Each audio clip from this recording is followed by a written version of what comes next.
اعوذ باللہ من الشیطان اللعین الرجیم بسم اللہ الرحمن الرحیم الحمد للہ رب العالمین الصلاة والسلام علی اشرف الانبیاء والمرسلین وعلی آلہ الطیبین الطاہرین المعصومین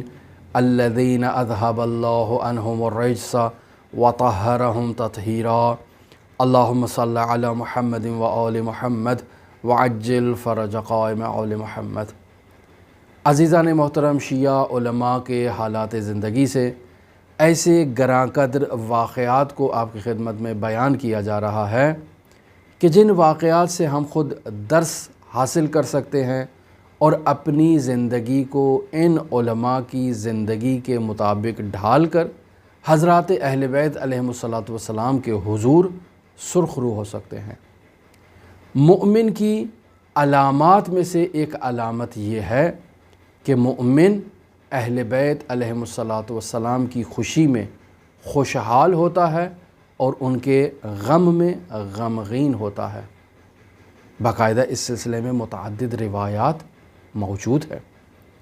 آج آپ کی خدمت میں جس جلیل القدر عالم دین سے واقعہ لے کر حاضر ہوا ہوں وہ شخصیت ہیں آیت اللہ مرزا جواد آغائے ملکیہ تبریزی، ایک نہایت ہی جلیل القدر عالم، جلیل القدر عارف،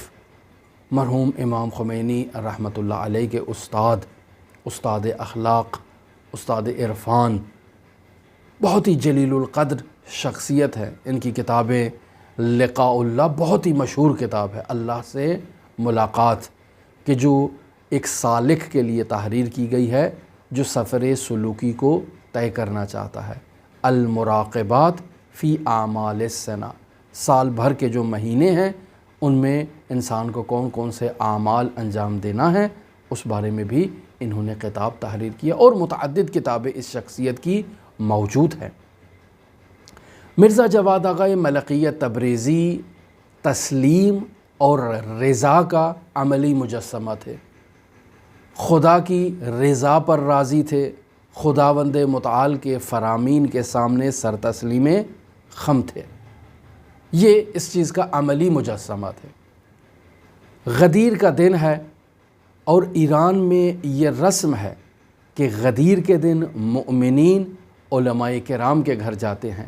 سادات اعظام کے گھر جاتے ہیں، اور جا کر انہیں اس عظیم الشان عید کی مناسبت سے جو عید اللہ الاکبر ہے انہیں جا کر تبریک پیش کرتے ہیں، مبارکباد پیش کرتے ہیں، ان سے درس اخلاق لیتے ہیں، درس غدیری لیا کرتے ہیں۔ بہت اچھی یہ ایک روش ہے، ایران میں موجود ہے، ہمارے پاکستان میں ایسی رسم نہیں ہے لیکن اس کو رائج ہونا چاہیے۔ غدیر کے دن ہماری یہ ذمہ داری ہے کہ ہم جہاں محافل غدیر کو منعقد کرتے ہیں، جشن منعقد کرتے ہیں، پروگرام منعقد کرتے ہیں، وہیں ہمیں غدیر کے دن بزرگ شیعہ علماء کی خدمت میں جانا چاہیے، انہیں تبریک پیش کرنی چاہیے، مبارکباد پیش کرنی چاہیے، اور ان سے درس لینا چاہیے کہ آج کے اس غدیر کے دن آپ ہمیں عیدی دیں اور اہل بیت علیہم الصلاۃ والسلام کے نورانی معارف میں سے کوئی نور عطا کریں جس سے ہمارا قلب منور ہو جائے اور ہم وجد میں آ جائیں اور اہل بیت علیہم الصلاۃ والسلام کے فضائل، مناقب اور معارف کے وجد میں آ کر ہمارے اندر جذبہ پیدا ہو جائے کہ ہم نے ان معارف پر عمل کرنا ہے اور ان کی تعلیمات پر عمل کرنا ہے۔ تو مرزا جواد آغا ملکیہ تبریزی بھی ہر سال غدیر کے دن اپنے گھر میں، چونکہ مؤمنین کی ایک کثیر تعداد ان کے گھر میں آتی تھی، تو ایسے میں مؤمنین کو اطعام کرنا، انہیں کھانا کھلانا ایک بہت بڑی فضیلت کا باعث ہے۔ روزہ رکھنا یہ بھی ایک بہت بڑی فضیلت ہے۔ لہٰذا مرزا جواد آغا ملکیہ تبریزی کے گھر میں ہر سال غدیر کے دن محفل منعقد ہوا کرتی تھی۔ جو افراد ان سے ملنے کے لیے آیا کرتے تھے ان کے سامنے جشن ہوتا تھا، خطاب ہوتا تھا، تقریر ہوتی تھی اور دسترخوان بچھایا جاتا تھا۔ امیر المؤمنین علی ابن ابی طالب علیہ آلاف و تحیت و ثنا کی ولایت کا مادی دسترخوان بھی اور معنوی دسترخوان بھی بچھایا جاتا تھا۔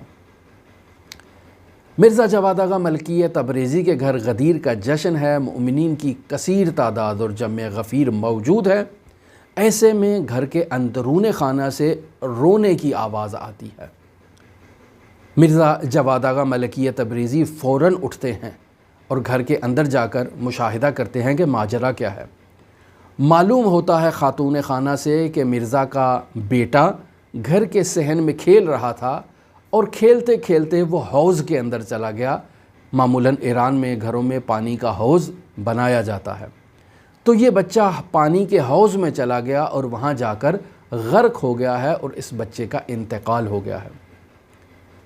مرزا جواد آغا ملکیہ تبریزی بچے کو مشاہدہ کرتے ہیں کہ اسے حوض سے باہر نکالا گیا ہے، اس کے جنازے کو، اور باہر رکھ دیا گیا ہے۔ مرزا جواد آغا ملکیہ تبریزی خداوند متعال کے امر پر راضی ہوئے اور سر تسلیم خم کر لیا، اور گھر کے افراد کو، زوجہ محترمہ کو اور دیگر گھر کے افراد کو یہ کہا کہ یہ امیر المؤمنین علی ابن ابی طالب علیہ آلاف و تحیت و ثنا کے جشن کا دن ہے، لہٰذا مومن کی علامت یہ ہے کہ یفرحون لفرحنا و یحزنون لحزننا، کہ وہ ہماری خوشی میں خوشحال ہوتے ہیں اور ہمارے غم میں غمگین ہوتے ہیں۔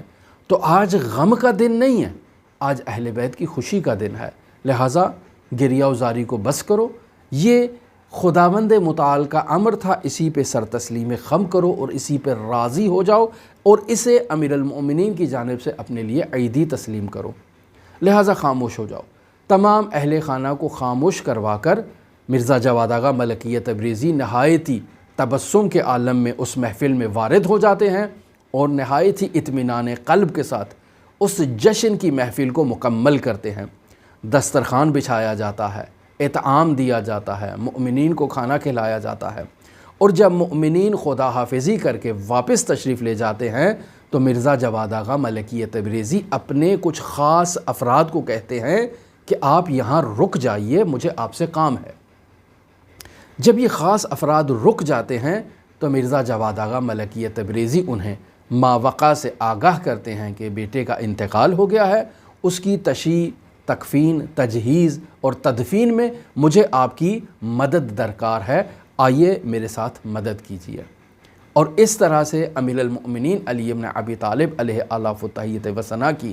نورانی محفل کو حزن میں تبدیل نہیں کیا جاتا، اور مرزا جواد آغا ملکیہ تبریزی کہتے ہیں کہ امیر المؤمنین علی ابن ابی طالب کا جشن عزا میں تبدیل نہیں ہو سکتا، یہ جشن علی کا جشن ہے، اسے اسی طرح سے برگزار ہونا چاہیے اور برقرار رہنا چاہیے، چونکہ یہ مومن کی علامات میں سے ہے۔ یفرحون